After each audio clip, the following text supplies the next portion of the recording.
Hello, hello, hello. Welcome to the Encounter. 5 things that I've learned from living in America. This is a wonderful day, the day that the Lord has made, the day that we should be glad and rejoice in it.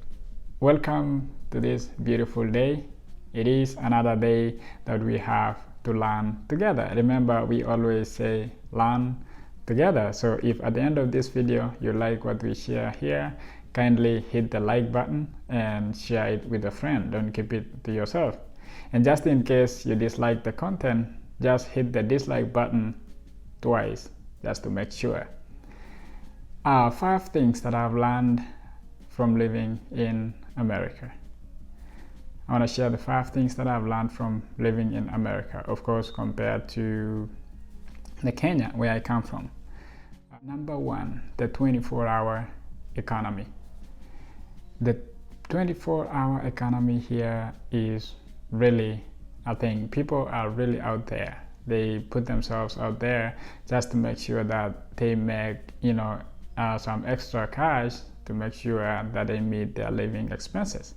Remember, everything nowadays with the current situation, everything going up, people have, more than one job. Apart from their 8 to 5 jobs, they have a side hustle on the side going for themselves. Either they do an Uber, either they do the Lyft, either they do the DoorDash, just to make sure that they make themselves the extra income to take care of their living expenses. So we have also people working on shifts. Like one shift might be from 7 a.m. to 3 p.m. Then somebody else comes in from 3 p.m. to 11 p.m. Then somebody else comes in from 11 p.m. to 7 p.m.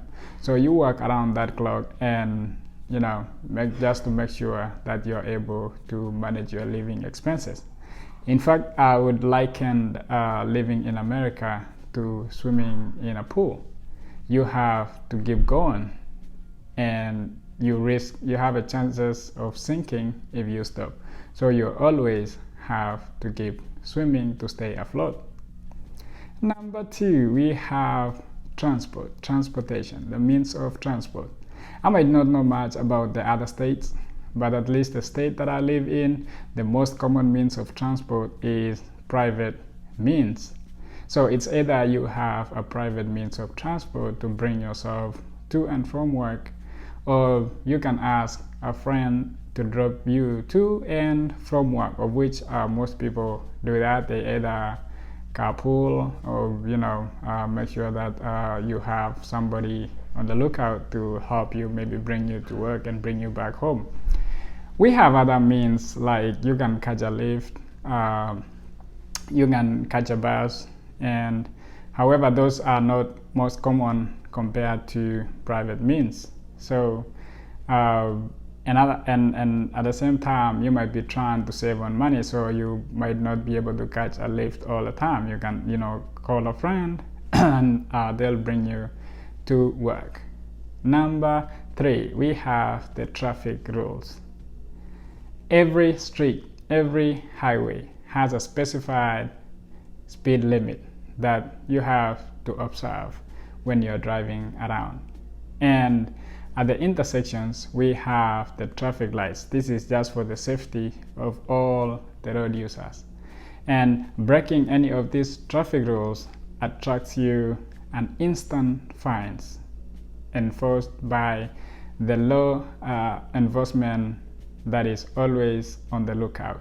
So breaking any of the rules, either the speed limits or running the lights or overtaking at the wrong spot, attracts you an immediate fine. You get a ticket and you have options, either to pay for your ticket online or you can go to court to contest your ticket. And this, I think, helps a lot in bringing order on the roads, bringing order on the streets. And this is encouraging a level of discipline that makes everything efficient. We get to where you are going right on time because we don't get involved in a lot of breaking these rules just because it attracts you a fine. And the worst places to be breaking rules might be on school zones, whereby you get a ticket going up to $200 and something, And remember, you're trying to make yourself some money so that you can manage your living expenses. So you might want to follow these rules, just not to break the rules. Number 3 is networking. People are putting themselves out there, meeting new people every day, interacting with different people with different classes of work, and just to make sure that you're improving your net worth. Remember, your network is your net worth. So people put themselves out there. It's either going to conferences, either going to public events, either meeting new people, just to make sure that you find yourself new opportunities and grow yourself. Another thing is, which is a major thing, is a credit score. In America, living in America, you have to have a credit score for you to be able to do a lot of things. For example, if you're looking for an apartment that you need to rent, you need to have a credit score, because at the end of the day, they'll pull your credit score to see whether you are able to rent an apartment there, or you are able to do. And so for you to be able to do anything, you have to have a credit score, and you have to have a good credit score. How do you get your credit score? We have so many ways of getting a credit score, but one, you can either have a line of credit from a bank, whereby you have a loan and then you're servicing it, you're honoring the monthly payments, and that builds your credit score. And also, you can get a credit card from any of the banks, and once you have your credit card and you spend that money and you keep honoring the monthly payments on your card, that builds your credit score. And with a good credit score, you're able to, if you go to a shop and you're trying to buy a car, you can get a car and then you can service it. You can pay for it monthly. So you can go, they pull up your credit score, and if you have a good credit score, you get yourself a car, and then you get to pay for the car.